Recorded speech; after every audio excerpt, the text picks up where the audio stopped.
It's time for AggroChat, the official podcast of the Tales of the Aggronaut blog and stalwart gaming community, where we talk about stuff and things, and the stuff about the things, and sometimes gaming. I'm Belgast, and let's start the show. Hey folks, it's that time again, time for another episode of AggroChat. This is episode 220, and we're absolutely certain about that. Tonight I'm joined by Ashgar. Hi. I don't even know what to put here. Okay. Grace. Hi. Godra. I'm pretty sure Gorb is a valley between two mountains. Damn. I always thought Gorb was that ogre from the Neverending Story. Ethalyn. No. Gorb is the being that the cult in Parks of Rec worships. Engage with Gorb. And this is not going to make any sense to anyone who wasn't on voice chat with us for like the 15 minutes leading up to starting this episode. I'm not actually sure it's going to make sense to the people who were in this channel prior to recording this episode, if we're totally honest. Anyway, so yeah. But we're not going to explain it. No, not at all. In fact, this will probably end up being part of the show title, and we're not going to explain it at all. So, I'm sorry. I mean, not really sorry. If you've been listening to our podcast for any amount of time, you would know that this is sort of our MO. Par for the course, yeah. Yeah, I don't even know where to start after that. Basically, we're encountering a weird issue right now that seems to not affect anyone other than us. We don't know any DPS, or we don't know enough DPS. This is in World of Warcraft, I assume? This is in World of Warcraft. I mean, it's not just in World of Warcraft. Not just in World of Warcraft. It's happened a lot. It's true. This has been an ongoing thing for a while. Like, I seem to almost exclusively know other tanks and healers. And I'm a tank, and I can only use one healer at a time. And then there's always trouble filling the DPS slots. I feel like part of this might be two of your reliable DPS went and had life-altering events that sort of preclude MMOs. It's true. That is a thing that happened. And honestly, like, the other problem that I'm running into is the fact that, like, I played Alliance for over a decade, and now that I'm playing Horde, I have mostly Alliance players on my friends list still, and that's definitely a thing. And having to make inroads. Mentioned previously, the automated group tools do not extend to mythics. Yeah, so it's back to the days of me trying to, like, wrangle people to fill the last slot, because, like, we were trying to get one of these going before the podcast, and I could not find a single DPS, like, as the final slot of the group. And, like, we're Ash leveled at this point, that wouldn't be a big deal, because we just have Ash, and, like, he does a reasonable job of playing DPS when not tanking. I do not do a reasonable job at DPS when I'm not tanking. I'm a very badly behaved DPS, but whatever. It's close enough, right? Yeah, so you're a badly behaved DPS in the way that I'm a badly behaved healer. Mainly the reason why... Accurate. The biggest reason we care at the moment is there's, like, a quest right now where it's due 4 mythics, and you get a piece of 370 gear. And by default, mythic level stuff and LFR level stuff is 340, so, like, it's really good stuff. So, yeah, it's been a challenge. And also, like, one of our regular DPS is, I think, out of the country? Isn't Elfie out of the country right now? Yes. Well, yeah, I can't remember if she's left yet or not, but yeah, I think so. Either way, unavailable. Yeah, so it's... We are dealing with a dilemma that probably lots of people would love to have, but it's not that easy to have. And, like, the reliable people that have been on in Guild are also DPS or healers. And then there's Elian that we could probably grab to do stuff, but he is a healer. So yeah, it's a weird situation that we always find ourselves in, and I'm not entirely sure how that happened.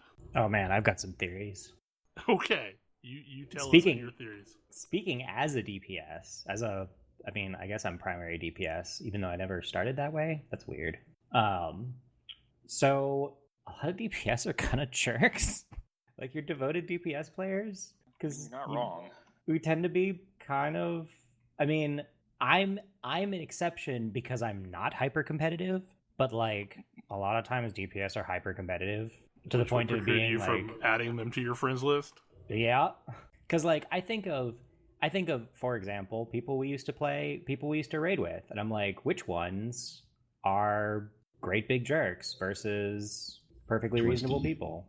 I think the problem for me was like for years, my friends list was almost exclusively healers, because if I could find a healer that was free, I could fill the DPS in seconds. Like that was just something I took for granted. Like there was hot and cold running DPS all over the place. Like you could stand in Ironforge and like in Say ask for a DPS and there would be DPS lining up because groups were not wired in a way that made it easy for them to get stuff done. But now I still have those same healers on my friends list, but not a lot of DPS. So well, you didn't appreciate us while you had us. So.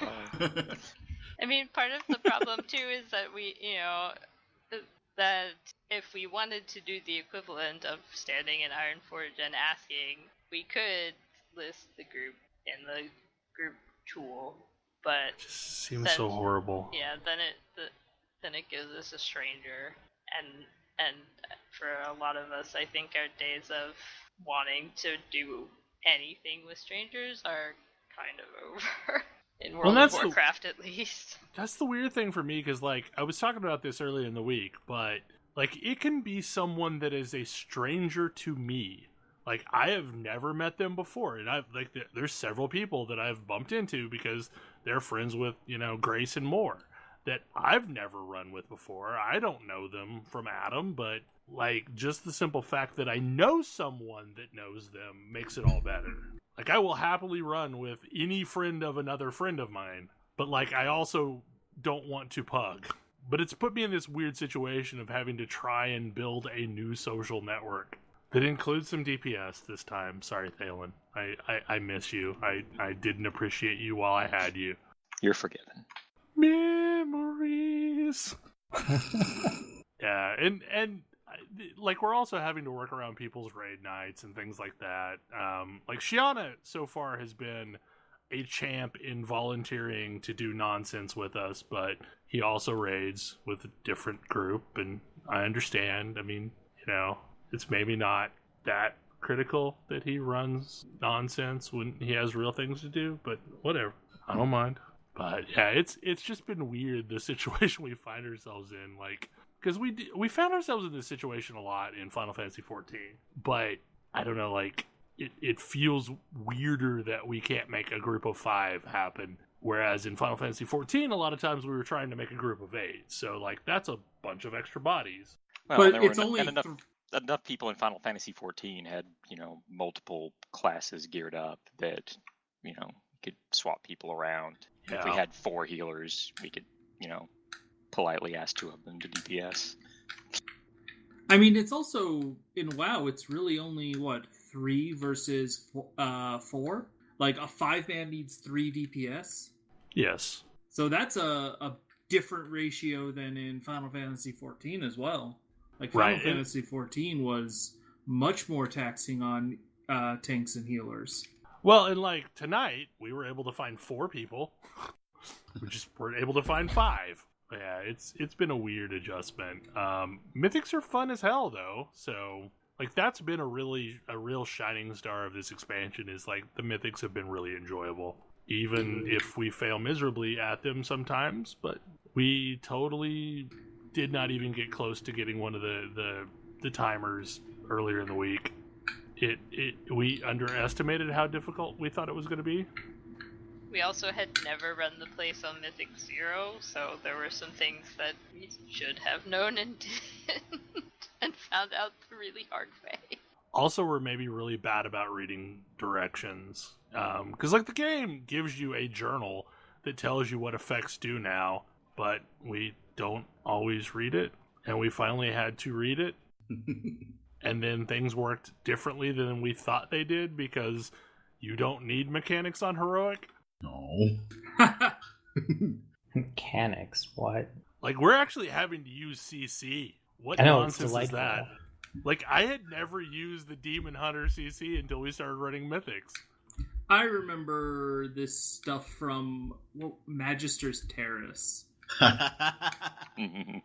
Except a whole bunch of expansion, a whole bunch of dungeons like Magister's Terrace.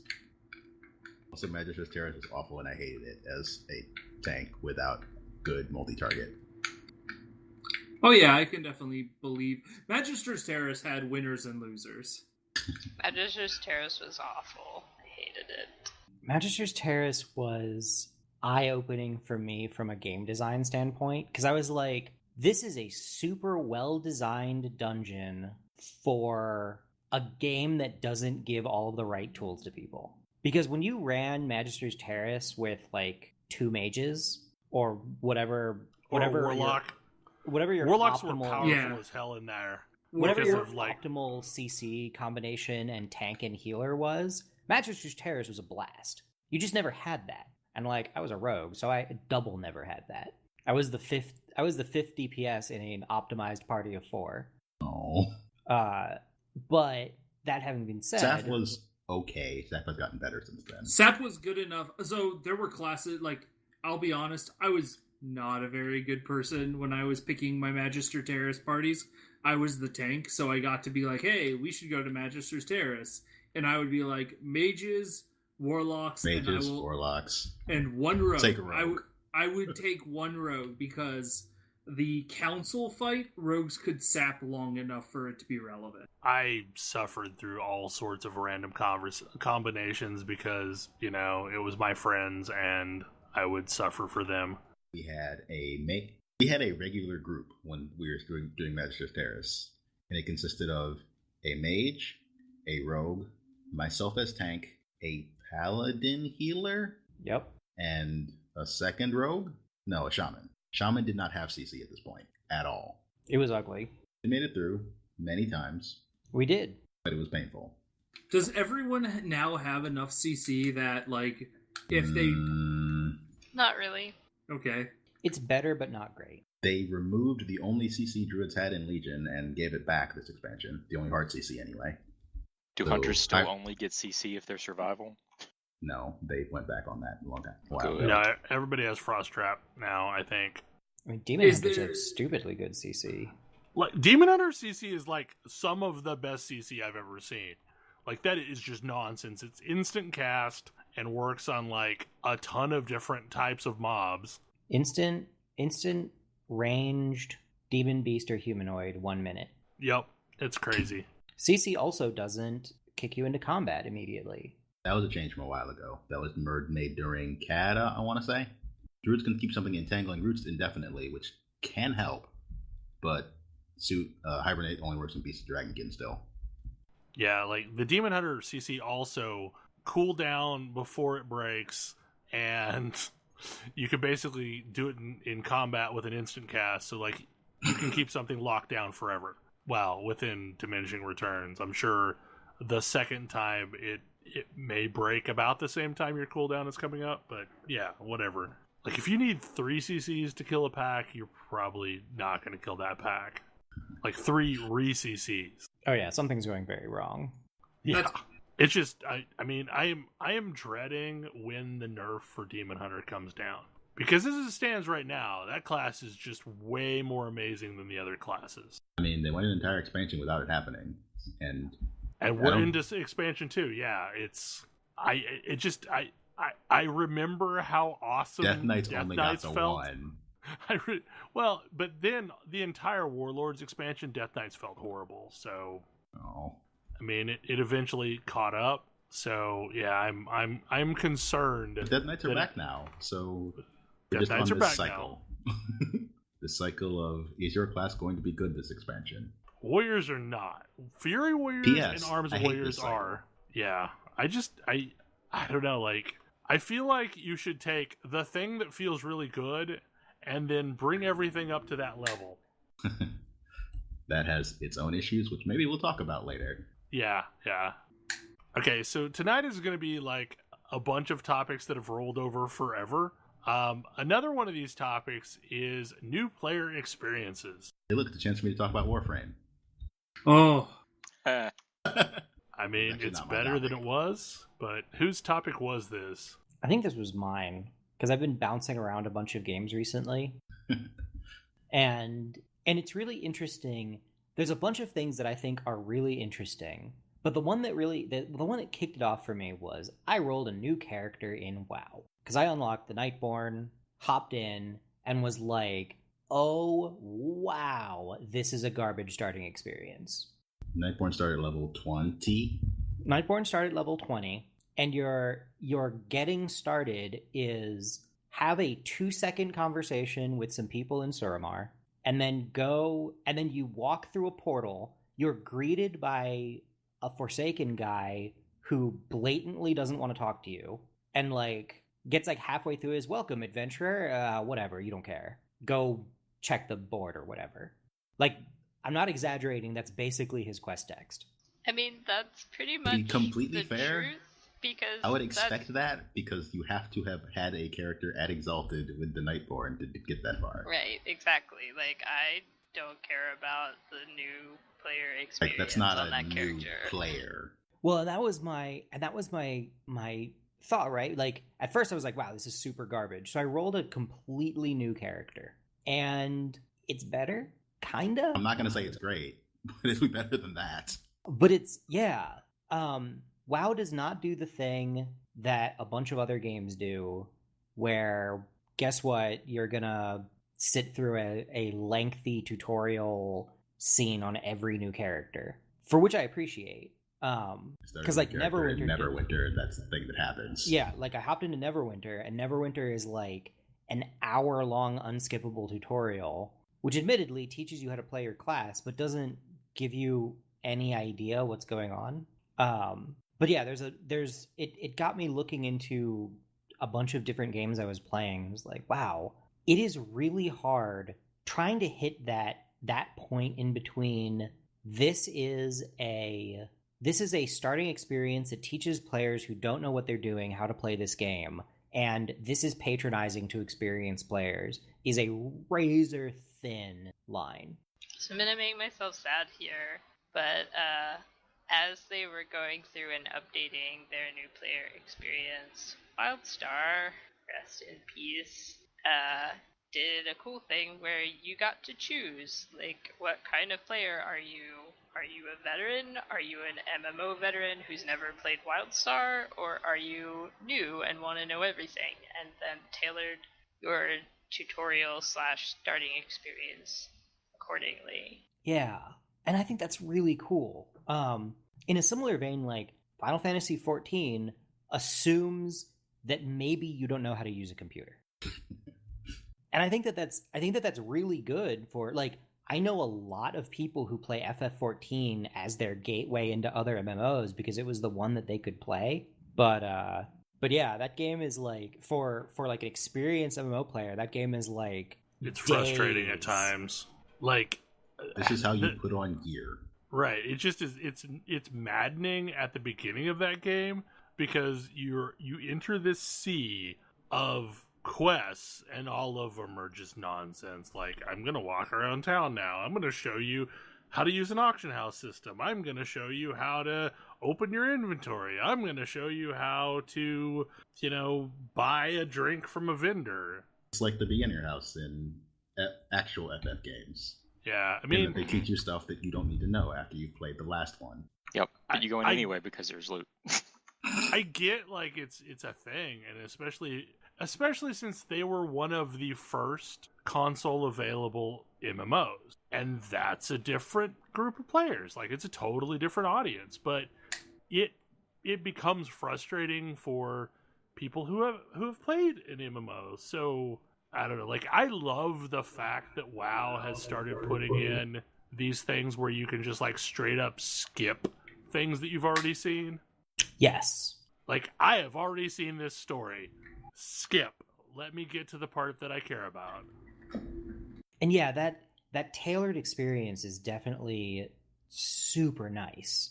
And I feel like the thing that WoW does, and I feel like the thing that a bunch of games do, where it's like, if this is it knows, it's not hard for it to be smart enough to know, like, have you done this before? No, you got to do it. We're not going to let you be like, oh, I already know all this and skip all the tutorials, then be level 40 going, what's going on? I don't know how to play this game.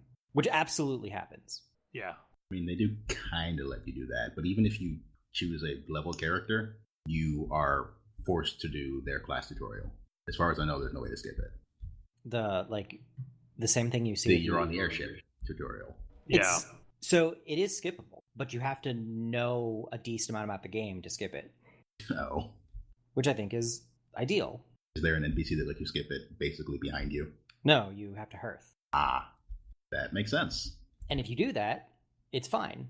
Yeah, I may have spent a bit Trying to figure out how to do that. Well, just seeing what the bounds of that thing are. What if you jump off the side of the airship? I'm assuming it either doesn't let you or spawn you back on the airship.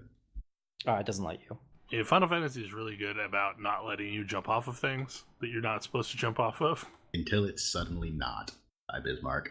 Yeah, but that's a feature. I mean, that's definitely a feature of that encounter.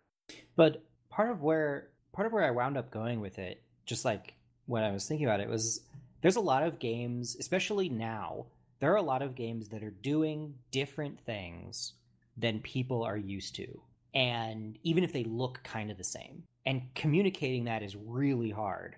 Especially if it's a game that people are like, I already know this. I don't need somebody to explain how to play this game I already know. I feel like Destiny 2 did a good job with that first mission of easing players into how to do the game, even if you don't know anything about Destiny. I feel like the returning player experience for Destiny 2 is super garbage. Are we in the state where there is new stuff to do and you don't know where it is? No, like, I did not have this problem, but lots of people have had this problem where they played Destiny at the very beginning and then they checked the hell out, or Destiny 2 at the very beginning and then checked the hell out, and now we're back with a new expansion that's supposedly really good and people are excited about it. And they can't play it because they're not at the proper level. Because you have garbage gear and cannot do anything. And that was the problem with Destiny 1. Like, that was the problem coming back for Taken King, is if you didn't have decent gear, there was nothing you could do. Or when you came back for Rise of Iron, if you didn't have decent gear, there was nothing much you could do.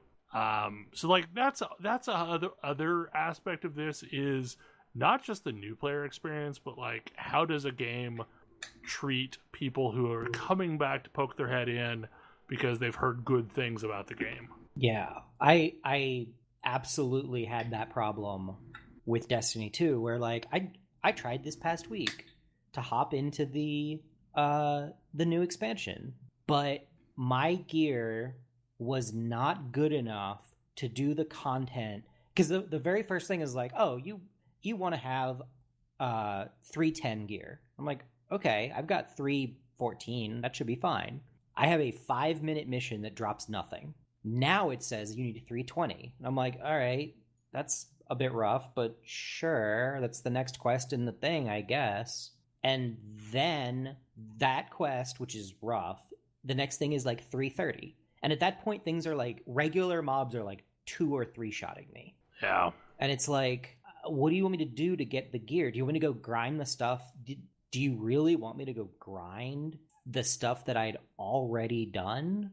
Like, that I've already spent forever grinding? That made me leave in the first place? Yeah, Right. Just for the hope of some gear drops? That's a thing that I feel like every game along these lines, an MMO, needs to do, is, as part of like a welcome back kit, give you reasonable enough gear to be able to start the new stuff. Like, so for example, before Battle for Azeroth, there was a precursor event that dropped like 210 gear, which their item levels now are nonsense because of the stat squish, but like that was I don't know, that was probably around the last LFR tier ish. I think it may have been higher. I mean, May have that been was higher. gear That was quite a bit higher. Yeah, that was Okay. gear that was upgrade for every single one of my characters except the one that we had started doing a little bit of mythics with. It was better than all of my items when I came back. So And I came back after this was done, so I missed it and didn't get any of that stuff. maybe not do 210. Like, okay, sure, 210 might be a reward for the people that played the final bit before BFA, But like when you log in, you should get a bag that's like got a full set of 200 gear. Like a few item levels off, but at least reasonable to start the brand new content. So that you're not struggling if you maybe checked out immediately after hitting 110 the last time. Well, I feel like the same should be for Destiny. Like, I feel like a couple of the WoW expansions, I mean, they didn't just give you the gear, but they did a good job of like the first half dozen or so quests being, you know, pretty easy, and each one rewarded a piece of gear. So you ended up with a full new set of gear pretty quickly. Yeah. This is mostly that way as well. I checked, boost characters get 176. I've played more or less exclusively with boost characters because the one character that I had leveled was not one I was wanted to play in this expansion. And honestly, like I had the same experience here as I did in Destiny 2, where like, oh, I'm gonna hop in and keep on doing the quest stuff that I was pretty excited about in my like unlocking Suramar stuff. Oh, I'm getting crushed by everything I fight. This is misery. And I rolled a boost character, and I was like, oh, this boost character is 70 eye levels higher than my like monk that I was doing stuff with at max level. My gear was roughly equivalent to what a boost character gets, but I was raiding during the start of Legion. Yeah, and I wasn't. And I distinctly remember I went and spent like not even very much gold on the auction house, and I went from this is misery to, oh, I beat everything handily. That squish did some weird things. I can definitely imagine. But I mean, this isn't a unique problem to Destiny and WoW. Like, I've encountered this in so many games where you come back thinking, oh, I will give this game another shot. And getting started is misery until you've gotten enough quests down to make it feel a little bit better. I mean, particularly, like, I have not kept up in Rift for a very long time. So whenever they put new content out, like, it feels super painful for a while until I get enough drops in the new area to mitigate the fact that I'm just getting one shot all the time as a tank. Yeah. And it's so important. Like, those people who come back, you want them to have a good experience. And it just feels like a missed opportunity. Like, these are people that you don't actually need to market that heavy to, because they've obviously got people that they're engaged with that probably talked them to coming back. Now let's make their experience good. Let's ease this transition to where it feels good to play the game again, and they can be nostalgic about all the cool stuff that they did once upon a time and like get right back into the swing of things. Yeah, but, I mean, like, if I rolled up in, like, we had raid gear in Destiny 2. If I'd rolled back into Destiny 2 and into the content that would have been the new content and had been like, oh, I'm just as awesome as I remember being, not, oh, I'm in raid gear and I'm a putz, I would probably have played more. But right now it's like, oh, and it doesn't help that they also changed their infusion system such that it's not usable. But I would have stuck around as opposed to quitting immediately and being frustrated. Yeah, and the problem is like the fix for this is going to be like finding a time when we can both be on and me dragging you around, and I know you hate being drug around. It's not a good feeling. Yeah, no, it's not. It's an incredibly bad feeling to be like, oh, I'm only maybe playing this game on the pity of my friends. Like, that's a bad feeling. I mean, that was the experience that I had a bit with Monster Hunter when, you know, everyone was playing it and I was a little bit late to the game, and I ended up not playing with friends as much as I would have liked because I just kind of felt like I was being carried when I did that. I mean, we're about to have this experience in WoW. Like, when Ash gets to 120, we will run a bunch of heroics. Actually, no, truthfully, we will probably skip straight to mythics, but whatever. But skip to the level where I die repeatedly. But right, but you won't. Yeah, like here's the different, or at least from in my head, here's where the difference is going to come in. That is going to be that's going to accelerate the process dramatically. But like, I wasn't running Mythics with you guys. I leveled way after you guys. I still got, I was like a full, week and a half, 2 weeks behind. Yeah, and you caught up super fast. And I caught up on my own easily. But one of the things you use to catch up is not available to me because WoW has this thing that content should not be permanent. Wait, world quests? Warfronts? World quests are still there, Warfronts are not. I mean, Well, I'm the only one of us that ground Warfronts. Yeah, So- I ran like 3 of those maybe. yeah, I ran exactly 2 Warfronts. And Right, one of like them was I'm the only one of us that ran like 25 Warfronts. So yeah, I mean, you mostly caught up through world quests, right, Tam? I caught up hyper casually doing world. I caught up by logging in, checking what world quests were around, and hitting the ones that had gear upgrades for me because there were like 2 or 3 every single day, and I just did them. And it got me to the point where I could feel like I was a competent player in the Mythic that we did. I was like, oh, I'm under geared, but that doesn't mean that we can't do it, and I'm a contributing member to it. Right, which is why I think for the most part, like when the time comes, we'll just skip straight to Mythics because there's no reason not to. It feels weird to me that heroics are dead once more. After having tried to do this, how many expansions in a row now? They were really cool for a few days. It really bothers me because I actually like hugging, like just using the random dungeon finder, like getting a random group and doing a heroic once my gear is, once I don't actually need any gear out of it. And it's not something that's worth doing. Like the bag rewards for being a healer or a tank when they come up don't have anything that useful in them, and there's nothing else I need in there. So it's just like something that I used to enjoy that's not worth my time at all anymore. The equivalent is Mythics, but those require actually manually putting together a group, and that it does not feel fun. That's kind of the bridge too far that we're running into, is just the fact that like it is hard to construct a group on the fly.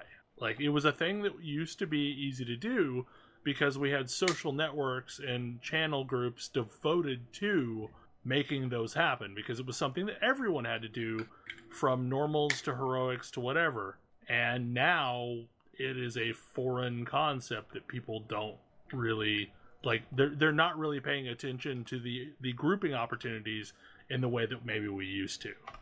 Everyone's out of practice on those skills. Yes. And to some extent, like that's why I was trying to make like Robo Squids a thing and functional as a modern equivalent of that, but it's been slow going because like my network is very shallow on the Horde side. But it's catching up. Like I'm continuing to add additional people, so eventually it's just kind of slow going, and it's like slower than I would want it to. Yeah. But the other returning character experience that felt so freaking awful was the Secret World. Oh, yes. Because are you referring to Legends or trying to go back and play the original Secret World? The original Secret World. Because that was garbage. To some extent, Really, it's really probably was. the same way with Legends, because like I don't think they've created a way of fixing that, because they're now releasing new content to Legends. But in a game where every single quest is repeatable, it is impossible to find what was the thing that's brand new that you've not done yet. Like, I mean, it's not like you can stroll into town and look for the golden exclamation points. Yeah. Because everything is a valid quest still. Like, you can run the one that you ran first. And a lot of people repeat them just for, I don't know, reasons. So it was horrible that there was really no way of them directing me to, this is the brand new stuff. You might want to go do this now. Especially because like a lot of their new stuff was sprinkled around with quests in a couple of different places. So it wasn't also like, oh, there's this new hub that just opened up and you go straight there and that's what you do. Like, no, there's like a little sprinkle over here and there. And there is no return to the Waking Sands. We know your story is going to pick up at the Waking Sands. Doesn't matter, where you were. Or what expansion. Well, eventually they moved to the Rising Stones, but, Yeah.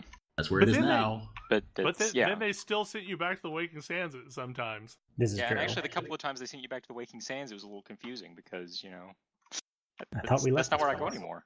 No, apparently Orangier stayed there because I don't know, he likes it there. I mean, my headcanon is that Orange is agoraphobic, and he really doesn't like to leave his home, and apparently his home is the Waking Sands. He's not voiced by Gideon Emery anymore, so I don't think I care. Basically, this is a problem that like companies need to solve. Like, there needs to be a way of onboarding new players in a reasonable manner to where it feels good at the start and it continues to feel good as the game progresses, but also re-onboarding players that have been away for a while, because really I feel like there's not a vault of new players out there for you to somehow indoctrinate into your game, that most of the MMO players are people that have probably already played your game.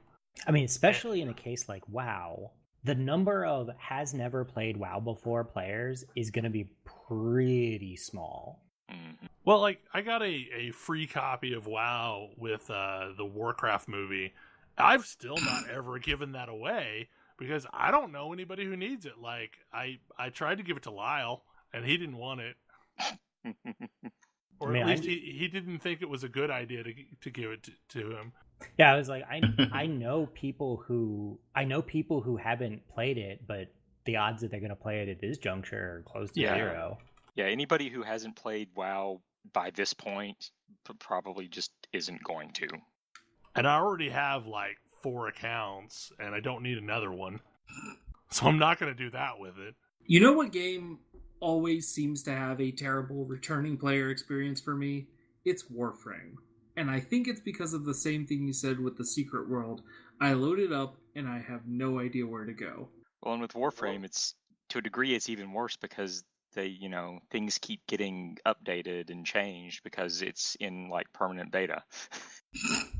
I'm kind of hoping like some of the open area stuff maybe triggers my motion sickness a little less because it's not as cramped of spaces. Really, they just need to add customizable field of view, which they have been so very resistant on for no good reason. Yeah. They really do. Seriously. And it wouldn't be so bad if they used a standard one, but they use a really non-standard field of view. One, I think. Yeah, it's really narrow.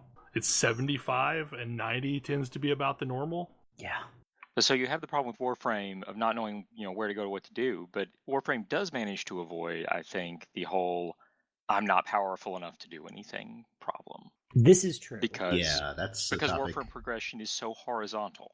Yeah. They actually made strides last year to give it a more vertical progression, but it's not substantially more vertical. Like, I mean, I know they revamped the whatever attune. I don't even remember what it's called. Master rank. No, the yellow things that you picked up to put points into one of 5 trees, only one of which was any good. Focus trees. That, yes. The one that was good previously is still probably the best one, but right. Now there might be reasons to use the others? Question mark. Anyway, what I was going to say is that they attempted to buff some weapons and give them higher mastery rank requirements so that the game has something resembling vertical progression, but it still doesn't because some of the best ones are like mastery rank 2 and 4. Right. Like, Dread still exists. Dread is still one of the best bows in the game.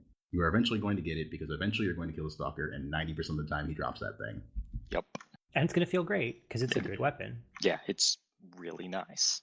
I think one of the other problems that I had with Warframe was I kept looking for the equivalent of patrols in Destiny. They exist now. I mean, that's the thing now, but it's in the open world areas. Didn't exist right? before, yes. Yeah. You can just go run bounties until you decide to be done running bounties. Yeah, I mean, and that would probably feel a lot better to me because, like, there were times I just wanted to level a weapon or a Warframe or something like that, and I didn't want to run missions because I don't honestly really like their missions that much, like the sabotage mission or the whatever other mission types. I like most mission types. Yeah. The 2 that I cannot stand are rescue. Yes. And defection, which is like rescue but worse. Defection, yeah, it's awful. I hate defection so much. Fortunately, you never have to do defection for basically anything. I really hate the one where it's like, keep this person from escaping. I hate that one. Capture? Oh, that's I like easy. capture. Yeah, you just bring your Kubro that destroys capture targets. Or just bring a shotgun. That too.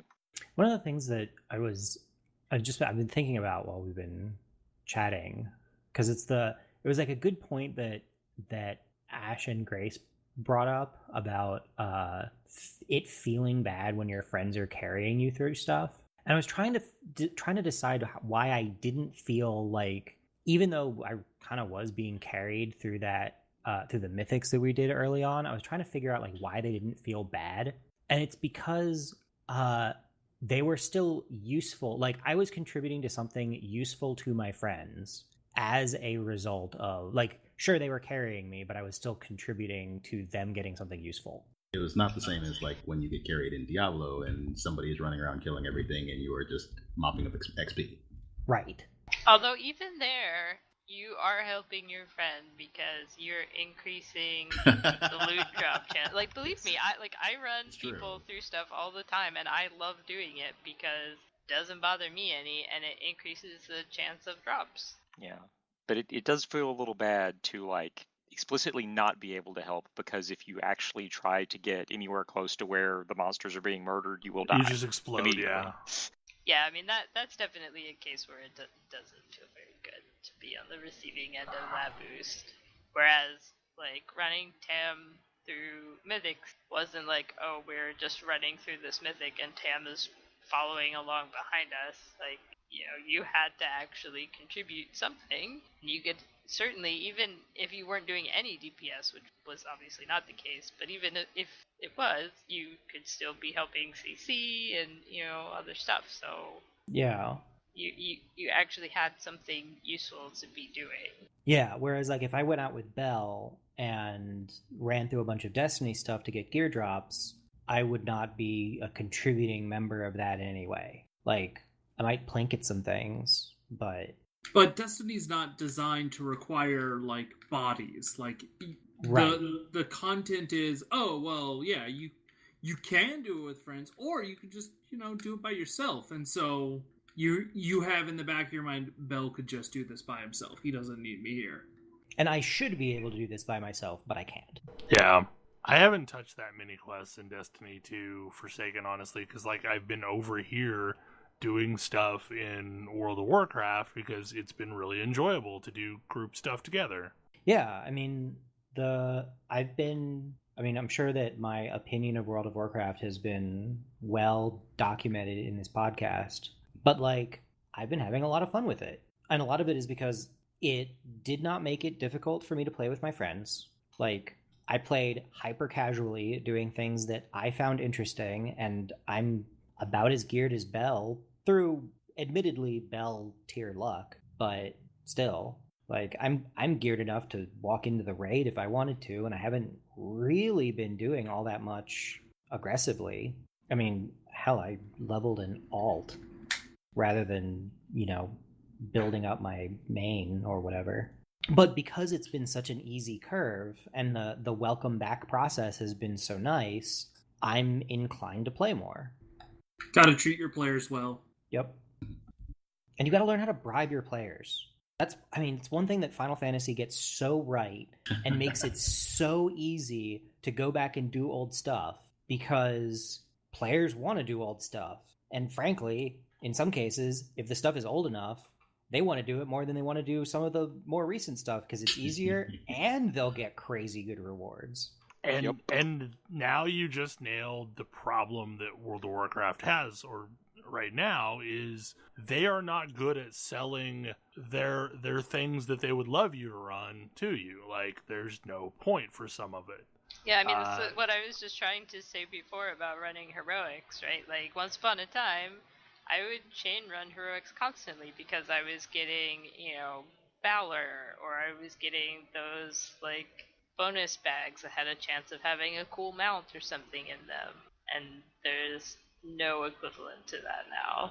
I mean, basically, if you have the tank bonus or the healer bonus, you get some consumables that will give you a buff, and you get, like, a little bit more gold, and you get some artifact power, which after a certain point, artifact power is a bottomless pit that you will never win, because they are gating artifact power by like slowly increasing how much you get off of things, so that it effectively makes the curve level out each time they bump it up. So that reward feels horrible. Like, I might as well not have gotten that reward. And the lack of a bad luck token is huge. Like, there is no way to slowly and methodically work your way to a goal. Like, you have to luck your way into getting the right world quest, or luck your way into getting a drop in a dungeon. Which is a huge problem that I have with Destiny as well. And that Destiny, I was very excited that Destiny 2 had a nice infusion system. And when I saw that you could infuse different type, like weapons had a primary or a secondary thing, you could infuse them. I was like, that's awesome and super friendly. And then I saw the actual implementation. I was like, this is garbage. I will say the infusion thing feels a little bit better post Forsaken, but it is not well explained how it works, because they reverted some of the things that they changed to the way it worked in Destiny 1 to some extent. So it's slot-based infusion, not weapon type-based infusion. Yeah, which is fine. But it also meant, in my case, that, oh, hey, you need an item to do, you need some items to do your infusion. You can't get them. Yeah. You can't get them until Forsaken. All right. That doesn't make me feel good about anything. So another topic that's been sitting on the radar for a while that is related to all of this is power creep. I was going to say, we started covering that topic just sort of incidentally. Mm-hmm. This was inspired by my returning to Warframe, discovering that all my weapons still work. Related to this was returning to, like WoW or Neverwinter, and discovering that all of my stuff is garbage. But like, even just like in general, this time Feral Druids are not on top of the class balance ladder. In fact, they're quite near the bottom. Oh. Well, and I think a lot of that is unfortunately due to the fact that the first raid is extremely heavy movement wise, and that shouldn't be a problem. Well, yeah, I mean, since for a class most that of can do all of their damage while moving and can do it from out of melee range. I just know that's why right now Arms is faring better than Fury, because Arms is a dot-based class. Like, or at least they get a lot of it from, bleed or whatever, deep wounds. Yeah. Like, things get buffed, things get nerfed. Interesting to see what things get buffed consistently, I want to say. Like, the final tier talent that Feral Druids have has been a problem, balance-wise, for some time. And they keep talking about getting rid of it, changing it, whatever. That hasn't happened yet. But the cycle of buffs and nerfs has left Druids in a weird way. And I was really just thinking about how that affects games that do not have as vertical of progression. Like Warframe. Almost all my weapons have been buffed at some point, with 2 exceptions. And both of those exceptions are weapons that could clear an entire room without hurting me in any way. But like, hey, this weapon isn't performing, let's bring it up. This is a big reason why I have this, like, you'll hear me go on and on about levels and like strict vertical. I don't like strict vertical progression, because the trade-off to all my numbers get bigger and I know how much better I've gotten is this exact thing. Like, power creep becomes a problem. And the amount of really fine-tuned balance you've got to pull off is also becomes a problem. And like, balancing becomes a much stickier situation. Because like in Warframe, we've definitely enjoyed deeply mathematically suboptimal weapons just because they happen to do a thing, and the balance is tight enough that it doesn't really matter that much. Warframe also has the feature that you can use almost literally anything with the proper set of mods and enough format, and it will work. Yeah, and I think that a big part of the way they accomplish that is by not having strict vertical progression. I mean, like I mentioned, it does have that now. Like, the MK1 Bratton is strictly worse than the Bratton, which is strictly worse than the Bratton Prime. Right. And those now all have different master rank requirements, so that to tell you that they are supposed to be a vertical progression. There are similar things, like the Supra now requires a higher master rank than the Tetra, which is fine because the Supra is just a better Tetra in every way. Yeah, but I guess you're not getting a level 5 Tetra and then a level 6 Tetra and then a level 7 Tetra all the way up to level 100. Probably 15 in this case. Yeah, where if you're using a level 3 Tetra and you're level 10, then that thing is basically worthless and you should stop. One of the big problems that I've seen with power creep is what we have gone through in World of Warcraft, where this expansion brought us our second stat squish. Like, there had already been a stat squish. Did not stat squish before Legion? No, there was not a stat squish before Legion. There was a stat squish before Warlords, yeah. Wasn't there a stat I thought there was also a stat squish before Legion. I thought this was the third one. I thought this was the third one as well. Okay, maybe... I thought there was one in Kata. There was not one in Kata. Or Wrath? I feel like I was playing for a stat squish. It wasn't Wrath or Kata. The numbers kept going up for both of those. Yeah. So the biggest problem that I have with the fact that we've now done at least 2 stat squishes is as soon as we're in a brand new expansion, it's business as usual. Like, all of the gear is still the same pacing as it was last expansion now that I'm in the actual expansion. So, like, everything prior to this expansion is, like, below 200. So, like, that's 110 levels worth of gear making up 200 item levels worth of gear.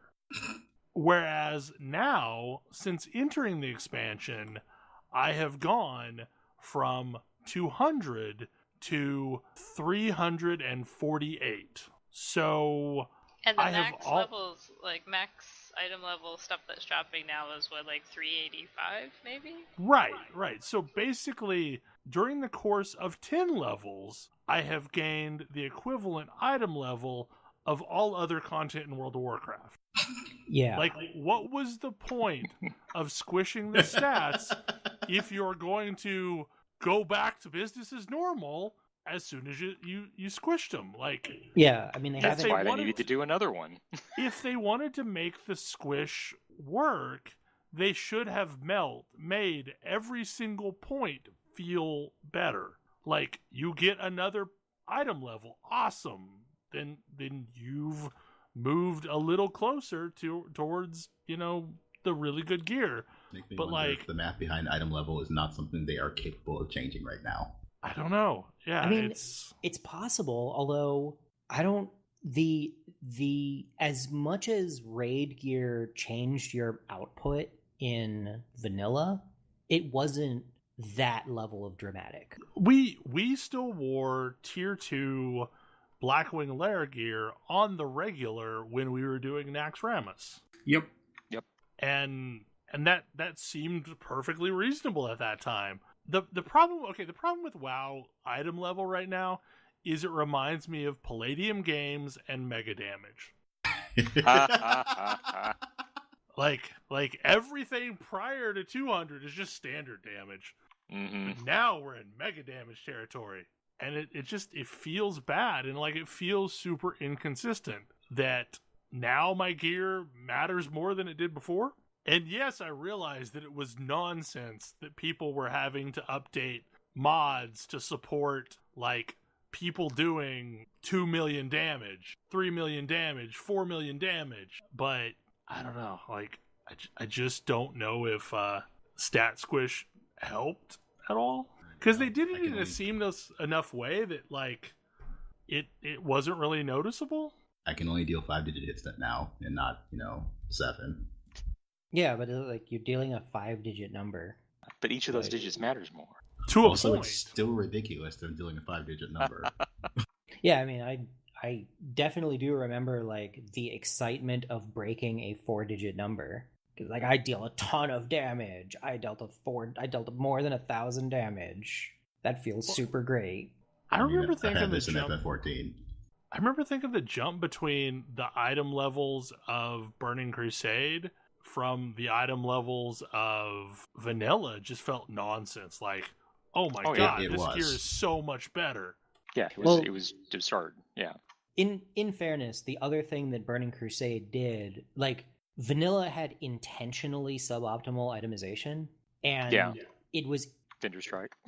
Yeah, and like while it wasn't great, it definitely made for some interesting things where there was horizontal item progression, and like higher level raids gave you better gear, not because the gear was more powerful, but because the stats were better allocated. I mean, the gear was also more powerful, but yes, the stats were also better allocated. It was double dipping awesome. Yeah, I mean, for example, Encourage gear was in a lot of cases not hugely better than Blackwing Lair gear, but for certain classes it was more optimal. And that made a huge difference. Yeah, and it caused a lot of problems. Then as soon as you set foot into Hellfire, like the only piece of gear that I didn't replace immediately in Hellfire was Nax bracers. Like everything else, and I was fully geared in Blackwing Lair and Encourage, like immediately replaced. It was crazy. I mean, that said, like, I wouldn't be a tank today if there wasn't the massive gap between Vanilla and Burning Crusade, because it allowed me to, like, instantly catch up and play the class I actually wanted to play instead of the one I kind of felt guilted into playing because that was the one that got geared. Yeah, and, I mean, I feel like an expansion is a good time to kind of reset the clock, as it were. But it seems like you shouldn't just immediately make the same mistakes that you got through trying to fix. Yeah, and I mean, on this, the problem is like, we'll be right back to where we were before the stat squish, before too much longer. Well, then they'll do another stat squish. I mean, because I fully expect... It's going to be a thing every expansion now? It's going to stat squish right before the expansion hits? Maybe. Like, I fully expect that we will be in the 500s item level by the end of this expansion, by the final raid. Why did they need so many item levels just to go into the first raid? Because they also made Warforged Titan a thing. Yes, and those are bad idea. And yeah. Actually, I don't think we've gone over how bad of an idea that is, but it's a bad idea. I don't know what this idea is. What is it? A bad one. Items can randomly get +5 to +15 item levels. What? Just when they drop. Yep. They can drop instantly better than anything else you can get. It's like only some items, because the important items that actually have this sort of pseudo talent points on them, the Azurite gear, will not do this thing, and you're stuck with exactly whatever level it says it's going to be. But most other gear can randomly upgrade in this way. Yeah. So yeah, this makes for an amazing experience. Cough. Well, this led to, if you're like, lucky. back in, I think I guess it was in Legion. I don't know. They added Warforging and Warforging in Panda, right? Oh, in Warlords. Okay, so I guess it was Legion that I was like actually experiencing this. But you had the weird situation where you could actually get higher level gear from LFR than from the normal raid if it drops Titan Forged. Yep. And I'll be honest, I like what it's trying to do. I don't like what it's doing, but I like what it's trying to do. Which is to give you a chance to be excited about pieces of gear you wouldn't otherwise be. Right. Yeah. But what it actually does is makes you not excited about everything else. Yes. If I didn't get the best, it's just going to be worthless because I'll replace it quickly. Well, and it's also like what it should be, and was for me for a little while, is a reason to be excited about having a gear option when you can't run that normal raid, right? Like, I can still get loot that's just as good. But the flip side of it is, like, well, the normal raiders are mad because people who were in LFR could get the same level gear as them. And also, those people then felt like they had to run LFR on top of the regular raid just in case they happened to get a piece they needed that Titan Forged. Thus taking us back to the problem in Wrath of the Lich King, where you had to run the normal and heroic version of the 10-man and the 25-man. Let's never speak of that again. Because some items only dropped in one or the other. Yeah. Like, I remember the ideal DPS combo was a trinket from 10 ICC and a trinket from 25 ICC. This is why we ran with sanctioned.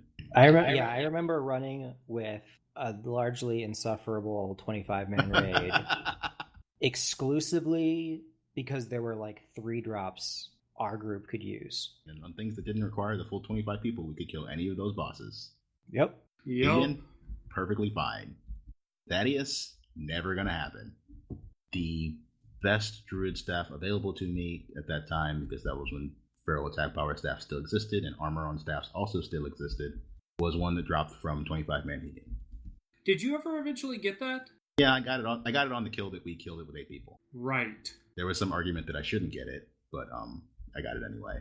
What was the argument that you shouldn't get it? I don't even remember. It was some incredibly hot nonsense, I'm sure. I mean, I wasn't tanking and it was a tank item, I think was part of it. Loot drama was a thing. Loot drama will probably always be a thing. I mean, in this case, if I remember correctly, I don't recall there being much drama on our end, because it was like, oh, okay, if you're going to not let us have gear after we just carried you through this thing, like, we can just leave. We'll just leave. Like, just let us know. We can leave. And very quickly. Yeah, I got a staff. I mean, yeah, loot drama remains a thing. Yeah. Loot drama will probably never not be a thing. But now we have personal loot. How could we have loot drama? Personal, tradable loot. Yeah, I was going to say, like, at first, I thought, wow, what a good system that they've added to get rid of... Oh, wow. Like, People begging what for were they loot thinking? is a thing. Because all they needed to do, all that needed to happen to make that perfectly fine and entirely reasonable would be don't show the other people in the raid what dropped for people who aren't them. Yes. But that's Keep everything exciting. else. It's exciting to see what dropped for your friends. Stop. No. It makes it more fun. Wow, this is a new type of loot drama I'm not prepared for. Yes. Yeah. Because there are add-ons that are out there in the wild that will announce to the entire group, so-and-so got this item. It is best used for this person. Yep. Wow. I didn't realize it was at that level, but wow. It is at that Yes. level. Yeah, I mean, luckily I have not seen that many people using that yet, this expansion, and that did kind It's of a get big curbed. thing in Legion. It was Yeah, it freaking got- annoying. Yep. Yeah, it got curbed a bit towards the end of Legion, I think, but it was a pretty big thing, and it was awful. And like to the point where it would like message the person that got the item saying, you should really give this item to this person, essentially. Nope. It dropped for that person? No, it didn't drop for that person. I mean, at this point, to like, be fair, I ignore like, people when we who were- ask. Oh yeah. When I was in an actual raid group, yes, this was the thing we did. We passed out Oh, yeah. items to people that, could use them better. In LFR, no. No. And It's just not frankly, going to happen. in a group of people that you know pretty well to begin with, you've got other better mechanisms for that. Yeah. I mean, I mean, you're the- still in on, our- still in on our raid, personal it was- loot. it was basically just like, hey, I got this thing. I don't need it. You Right. need it? Yeah. It was hard to give loot away sometimes. Yeah. And like Yeah. people who absolutely could use it, like wouldn't speak Oh no, up you because need they it more felt than I greedy. do. There was a lot of you need it more than I do. It's okay. No, really, you take it. It's like, no, I'm just going to shard it. Take it. I just put shit in people's inventory. I had Perks of a someone raid leader. leave a raid because I master looted something to them. Well, It was one of our healers, unfortunately. Oh. It was someone. Okay, so this is a loot drama story. This person did not want to wear a robe that didn't match the rest of her set. So if she didn't get, I think it was the tier 4 item at that time. If she did not get a tier 4 robe, she was just going to wear the blue that she'd had all that time. We were running Zulaman, and a robe dropped off someone, and we were like, you should really take that. It is infinitely better than the blue you're wearing. It was like, no, I want the tier 4 robe. And we weren't running like big raids at that point. We were just running the smaller stuff that we could muster with, like, what, 10 people, We're 20 running people. Car and ZA because that's what you could Yeah, run. we were running Car and ZA. And I'm like, we don't run. Well, then you should create a group so I can go get my tier 4 robe that matches the stuff that came out of ZA. Hey, I should get a new healer. Flipped it to Master Looter, and Master looted the robe, and she left the raid and left the guild. That sounds like it was just the thing that was going to happen soon. Yeah, I mean, look, I have a very high value on the importance of fashion, but sometimes there are other considerations. And hey, nothing is stopping you from wearing that matching robe when you get out of raid. Yeah. I wore Feral Heart when I was not in instances. It's like you can wear whatever you want around town. Now I can wear it actually in instances, and that's great, but that didn't exist yet. Yeah, so we did find a new healer. Yeah, we had the weird loot trauma sometimes. I was getting needled by the other healer because healer that wanted the special robe wasn't carrying the necessary weight, and like Holy Priest healer, the other one was just like doing 75% of the healing in the raid. So yeah, it was drama all the way around. But yeah, I've just seen some weird stuff. Mudflation is a thing. Even though people don't even know. Term? I mean, it's a mud term. It's a mud term. Right. I Yeah. mean, it always been around. Like, so the biggest case that I'd always seen is like a new GM would start working on a mud and would create items that eclipsed whatever their predecessor created in power. And now those are the only things that are worth getting. Yeah, because GMs wanted to make their mark on the mud. I wanted everybody to be using the piece of gear I made. Yep. Yeah, so at this point I noticed that someone has already done the thing that I was going to do and move the titles the topics that we haven't gotten to another week. Because that was a 3-topic show. Yeah, shockingly enough, we had a lot to say about those topics. Who could have guessed? We only put them off for like 4 weeks now. It's true. Do we have any other things that we want to talk about along these lines before we kind of wrap things up? Because I think at this point we're around the appropriate time to do that thing. We are. There's a new Mystery Dungeon game. There's a new Nintendo Direct. Final Fantasy games are coming to the Switch, but not 8. Nobody likes 8. A bunch of CPS. 5. Sadly, yeah. Also not 5. A bunch of CPS System 2 brawler games are getting packaged up as a single game, which is kind of cool for the Switch. Yeah. I don't know why they get a Switch, aren't I? I don't know why they didn't include Magic Sword though, because that's that same era. Here in like a month, Thalen, you and I can show you the Switch. You could decide if you need one of these things. Ooh, that's true. I didn't think about that you'd probably be bringing yours with you. Yep. Cool. I am consistently impressed with the volume of stuff that comes out on the Switch. Mostly because there was never seemingly that volume of stuff for the Wii U. I mean, because the Wii U nobody bought the Wii U. Yeah, the Wii U wasn't as good a system.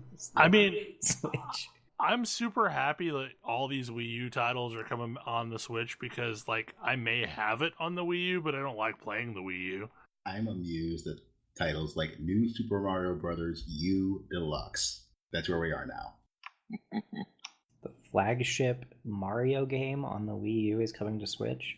I'd say 3D World was the flagship Mario game on the Wii U, but yes. That's fair. I'm here for it. So they've realized nobody wanted a Wii U, even the people who bought a Wii U. So yes. Here, get rid of it, and everything's on the Switch. Yep. I'm okay with this. Xenoblade X is the only. If Xenoblade X comes out, I'm getting rid of my Wii U. Did Mario Maker get announced for the Switch? It did not. So I feel like there's still that's also a reason to own a Wii U. Yeah, that's probably a reason to own a Wii U. I'll be honest, I'm interested in Chocobo Mystery Dungeon, but Crystal Chronicles is what we had me really excited and wanting to Switch. Didn't get a Pokemon Mystery Dungeon game in a few years, so I'm here for Chocobo Mystery Dungeon. I'm so here for Crystal Chronicles on Switch. Like, some friends and I jumped through all the hoops to play Crystal Chronicles back in the day, and actually, like, pulled out our old gear and played it again not too terribly long ago. Actually, on the topic of Nintendo and the Nintendo Direct and the stuff that was announced at the Nintendo Direct, super classy move, I thought, for Nintendo to cancel the Direct because of a natural disaster in Japan. Yeah. Nintendo is a class act disaster in that regard. Yeah. And they announced this stuff later and rescheduled it.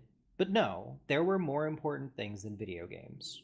Well, and I've always been impressed with like the way that they handle the releases, because they know when a major thing releases, it's going to cause an effect, at least in Japan. Isn't that why they have to like release things on Fridays or something? Yeah, because of the high absentee rates that always happened when a major game came out. That and Dragon Quest have that problem, but we'll talk about Dragon Quest later. Mm-hmm. Yeah. Anyway, we were trying to wrap things up, but we failed. Sorry. Anyway, hopefully you enjoyed the show, and we will see you again next week. Good night. Good night. Good night. Gorb. Gorb.